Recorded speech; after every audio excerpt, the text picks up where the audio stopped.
Hello, everybody, and welcome to She's Game Obsessed episode 2.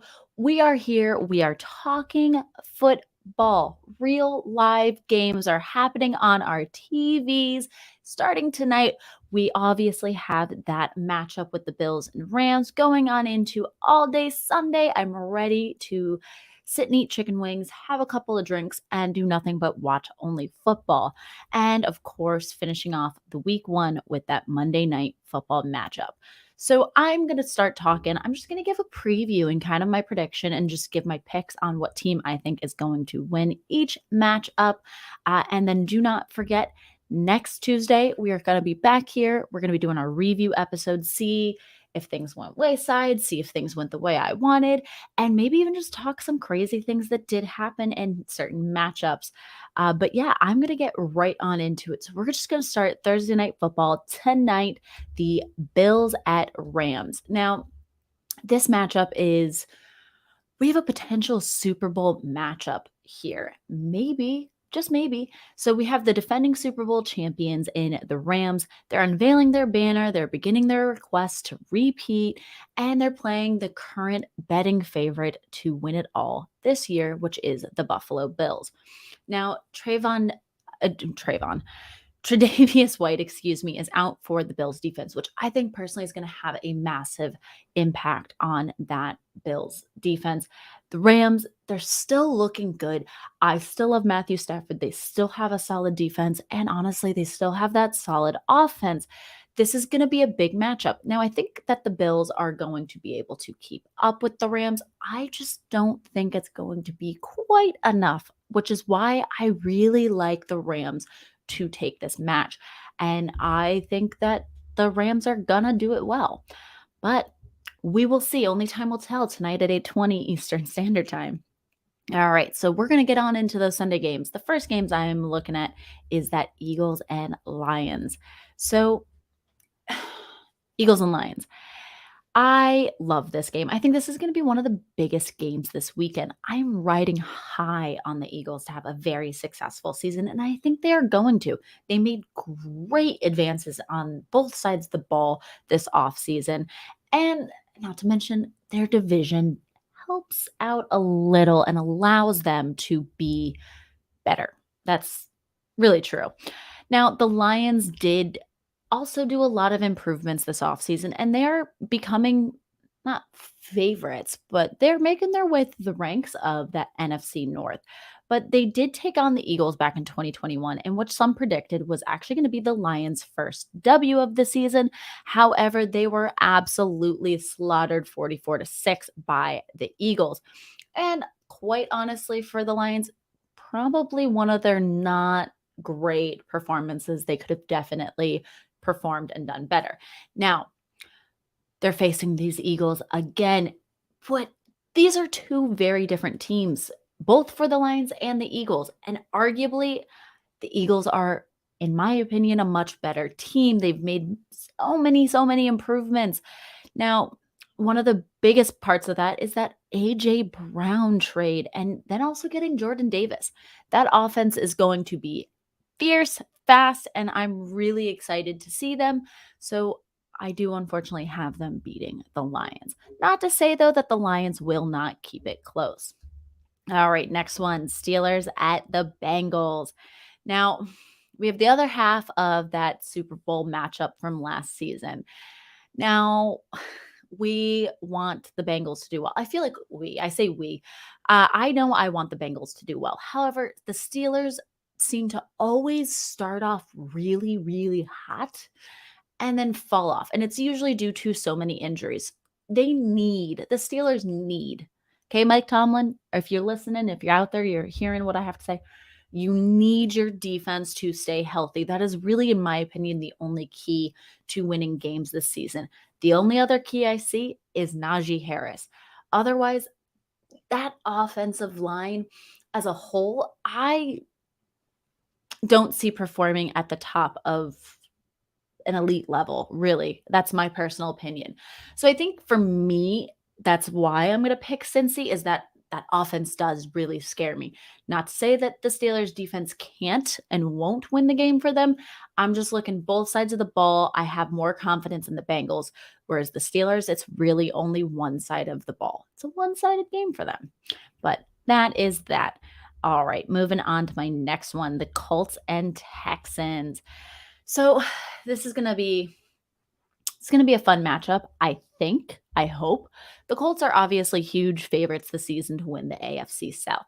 Bringing Matt Ryan in was big. Got rid of that lead weight that was Carson Wentz. Jonathan Taylor will be the top, and if he's not the top, one of the top running backs this season.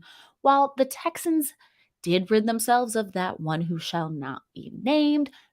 Big decision, great choice. They did it, executed it, but I just don't think they have done enough to be a top team just yet. I think the Colts are really going to give them a run for their money. And I'm going to be honest here, I think the Texans can and will maybe give the Colts a little bit of a run for their money. But the end all be all is the Colts, in my opinion. All right, looking at next the Saints and Falcons. Well, this one is, I'm going to be quite honest, one of the more boring matchups for me. I think I'm just going to flat out put this here. The Saints are going to win this game. Now, New Orleans currently holds a 22-10 advantage over the Falcons since 2006. I think that they will continue on in this matchup. I am excited to see how the Falcons develop over the year with Kyle Pitts, Drake London, and Marcus Mariota at the helm. Big ups for fantasy. Marcus Mariota loves his tight ends. Kyle Pitts, people out there, I know I'm one of them. Big deal. I personally think so. Now, again, overall safe pick, Saints. And I think that's a lot of people, to be quite honest. So I'm just kind of following the trend with a lot of people. Ravens at Jets. Now, this is another one that I think is an easy pick for people. I think it's always easy to bet against the Jets, just in any scenario, realistically. This is the revenge game that no one asked for, but we all got, right? I guess, maybe. I don't know if it's much of a revenge for Joe Flacco. I think Joe Flacco knew his position and knew he lost his job. He was aging. I would not be surprised if we see Joe Flacco retire after this season. Maybe, potentially, but he is the starter for the Jets against a Ravens team that I think is stacked. I really do. I think it's a young team that is going to only go up from here. Lamar, we're paying him. We got some young RBs. We got some young wide receivers, new blood. We got rid of what I personally think Ravens fans, and I'm sorry you guys might not feel the same way, Hollywood Brown. He was just not doing what Lamar needed, giving him more weapons. He still has that great relationship with Mark Andrews. And not to mention, everyone is healthy. You got back all of your players that last season all went out in the preseason or the first week. The ACL curse, unfortunately, seems to have gone over to their mascot, but they seem to be recovering from this. And this is going to be a big year. Lamar knows this. Harbaugh knows this. The offense knows this. The defense, everyone knows this. This is a big year. I think it's an easy win for the Ravens right out the gate. I think they're honestly just going to crush the Jets. Yeah, absolutely easy W. Now the Patriots and Dolphins. So this is a game that I think is it's a dicey one for me. I could really see it going either way. However, my gut and heart and brain is telling me to pick the Dolphins. The Panthers, excuse me, the Patriots just aren't doing it for me. I don't really quite know what's going on in New England. Obviously, I don't want to go against Bill Belichick. No one ever does, but there's something about this team in this season where I've been hearing so many conflicting things where, oh, Mac Jones is doing horrible. Oh, no, Mac Jones is actually doing pretty okay. Whereas out of Miami, and maybe it is all just for media and all just for show, but out of Miami, I feel like I'm only hearing positive and good things. So it makes it easy for me to want to pick the Dolphins over the Patriots. I also, and I've said this leading up to this, I think that the Patriots are going to be third in the AFC East. I truly think Bills, Dolphins, Patriots. I just think this whole rebuild for the Patriots that's going on, it's not going to be this year. Who knows? We'll see next year, but I think cut your losses. This is just not the year for the Patriots. Now, the Browns and Panthers. Another revenge game. Baker versus the Browns. I can say my analysis on this matchup is going to be purely selfish. And the reason being is I am pulling for the Panthers to win because the Browns are a piece of trash franchise for what they did. We all know this, but not even just for the taking on of a certain person. It really is the fact that Baker, who devoted his at the time career and was the guy, wanted to be the guy, wanted to come and change the Browns, in which, quite honestly, not saying that his led offense was absolutely the best, but he brought hope and did help bring change to that Browns and that Browns franchise and those fans. So for them to just kind of toss him off to the side and throw him out for a piece of garbage is huge. And I think there's massive motivation. I think he can definitely be the guy to amp up that locker room and get those guys pumped and ready to go. So again, purely selfish. And I think I, just like many other people, want to see this. I'm pulling for those Panthers. All right. So the 49ers and the Bears. Well, let's see. I am not, this is another match that it's wishy-washy to me. I could honestly see it going either way. I'm going to take the safe pick here with the 49ers. They definitely are a more complete team. However, I personally myself don't have faith in Trey Lance. And I have also said this before, but neither do the 49ers. What was the purpose of keeping Jimmy Garoppolo instead of letting him go on? And they say it because, oh, we didn't want him to go to a competitor. Da, da, da, da, da. If you didn't want him to go to a competitor, you know that he is still ready and willing to be a quarterback when called upon and is still going to be okay. We know what we're getting out of Jimmy G. He's not the best, but he's not the worst that's out there. So for me, I think that the 49ers do not have faith in Trey Lance. I think they're just kind of hodgepodging this team together. It's because of a new quarterback at the helm. It's relearning a system. So hence why I can see on the Bears advocacy side why the 49ers will lose. But on the opposite side, it is the Bears. And I feel like that's the only explanation I really need to give on that one. It is the Bears. So it's again, safe bet. I'm pulling for the 49ers. But again, just another blah game, in my humble opinion. Now, the Jaguars and the Commanders. So this is going to be, I think, a fun game to watch. And the reason being, I'm picking the Jaguars to win. I think the Jaguars are going to start out hot. They're going to take this W week 1. Now, not to say that do I think the Commanders will be good or bad. I'm going to put this out there bluntly. I absolutely love Ron Rivera. I want to see Ron Rivera succeed. I want nothing but the absolute best for him. I love him. Okay. Now, what did I just call him? Their quarterback from the Colts, lead weight. Right. They have the lead weight in Carson Wentz. And I'm over him. I have spoken in previous seasons where I have kind of praised and hoped and thought that Carson can do much better, and he can't. And he's not ever going to. I'm over him. Goodbye. Retire. So long. Farewell. Avita, say goodnight. That's my opinions on Carson Wentz. Now, the Commanders themselves last season started off horribly. And then midway through the season, there was this rise and they were okay. I could very much see that being the same story this season for them. Now, the Jaguars, in my opinion, have a lot riding on this season. Trevor Lawrence needs and probably very much wants to do well, wants to prove that he is worth being the number 1 overall pick for quarterback. Now, Urban Meyer being gone, huge, big advantage. And really, this is a young team that I think is some players that are from last season getting healthy, coming back, ready to move forward. I want to see them develop beautifully throughout the season, and I truly think that they can and will. Now, my next one is the Raiders and Chargers. I'm going to put this up here as this is my favorite matchup this entire weekend.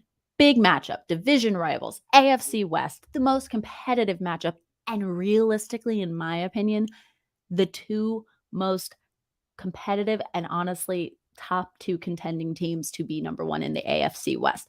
I love the Chargers. This is going to be a great year for them. They've done so much to change both sides of the ball and build a better team, especially in that defense.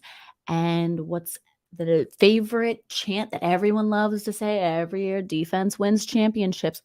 That's huge for the Chargers.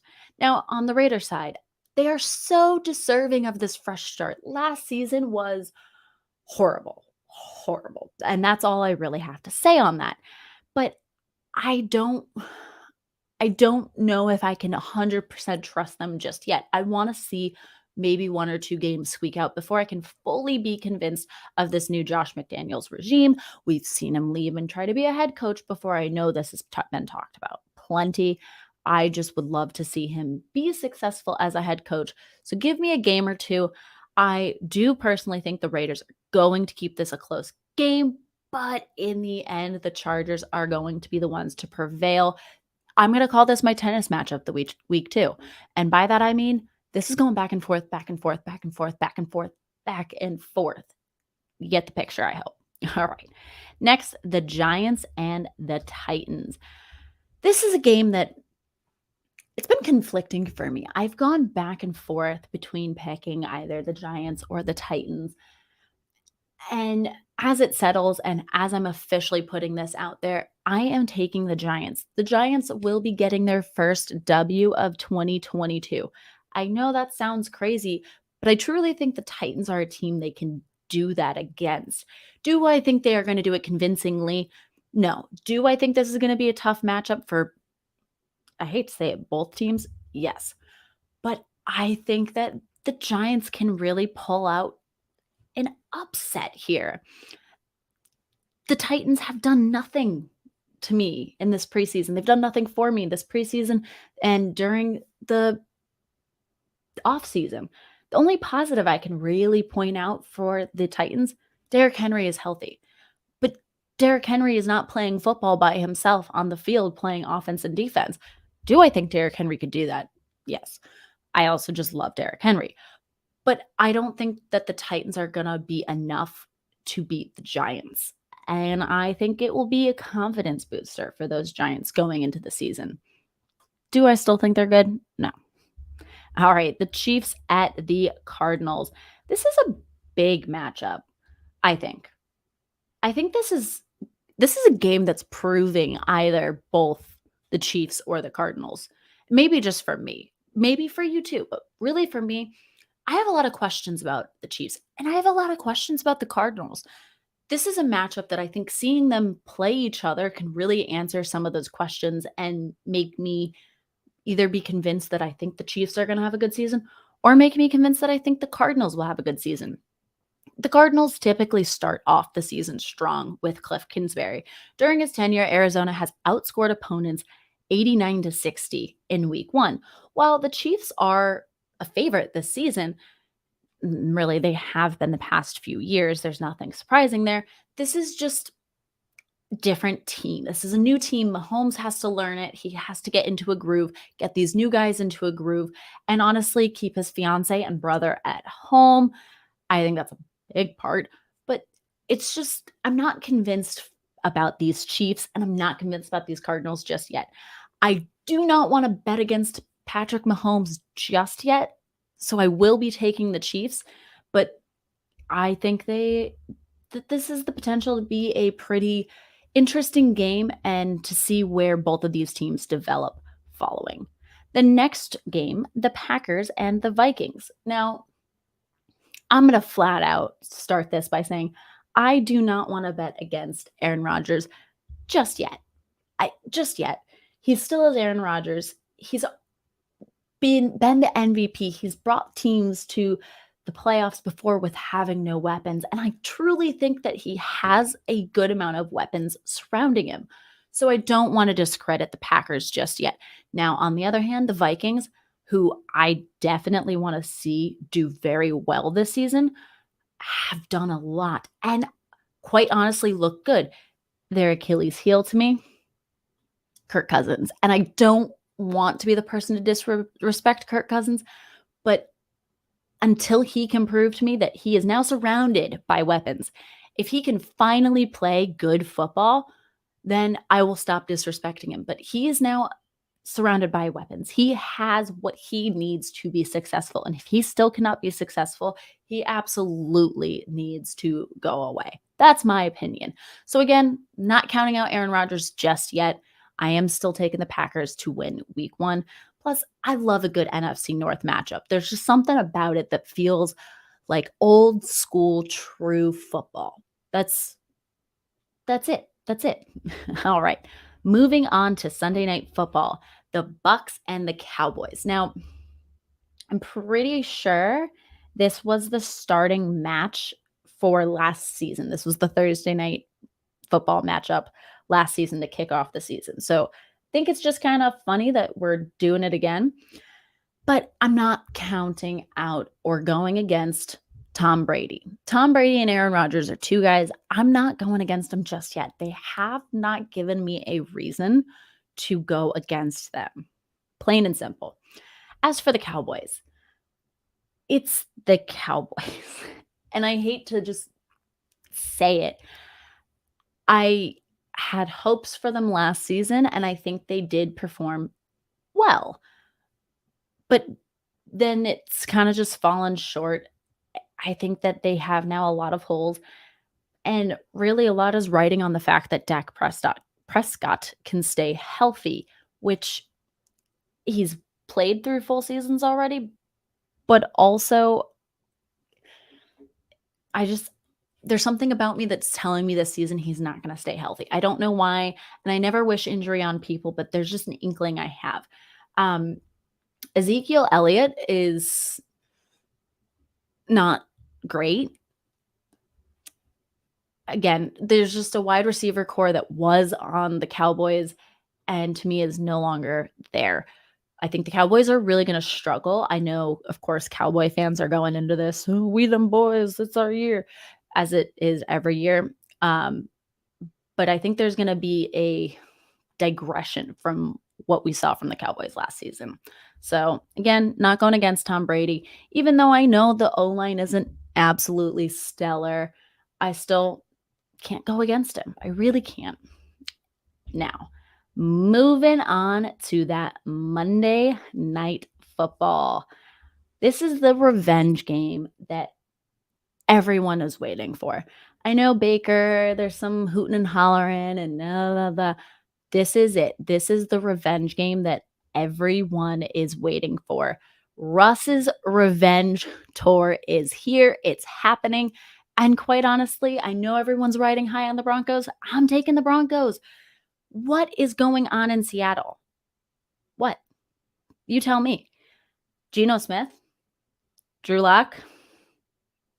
Yeah, they have Tyler Lockett and DK Metcalf, but if you're not a good quarterback, it doesn't matter that you have those weapons. There's no O-line. I don't see much of a defense. So, whereas the Broncos, who were very smart in their offseason trades, really beefed up their defense, beefed up their offense, and they had to. If they didn't, they'd be in the AFC West and would not be competitive at all. They saw their competition in their division, and they just saw in general the improvements they needed to do, and they went for it. Do I think they're going to win the AFC West? Absolutely not. I think they will be far more competitive, and they're 100% taking this game from the Seahawks. Hate to say it, but that is my quick review of all of the matchups this upcoming week one.